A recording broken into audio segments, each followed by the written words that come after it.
जी, अब मैं आ गई हूँ, ठीक है। तो अब बस उतर रही हूँ। उसके बाद बराहे मेहरबानी जैसे मैं लिफ्ट से जा रही हूँ, सारे मैसेंजर जा रहे हैं, मैं भी जा रही हूँ अपनी जगह से हट के करीब हूँ। जैसे ही वहाँ पे पहुँचूँगी ज़्यारत करवाती हूँ।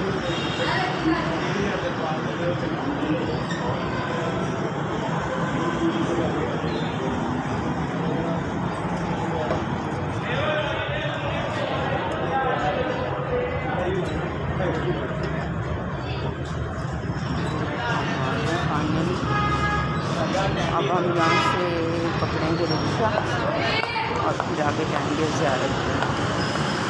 ठीक है, फिर मैं बात करती हूँ वहाँ पहुँच के। अपना बहुत सारा ख्याल रखिएगा।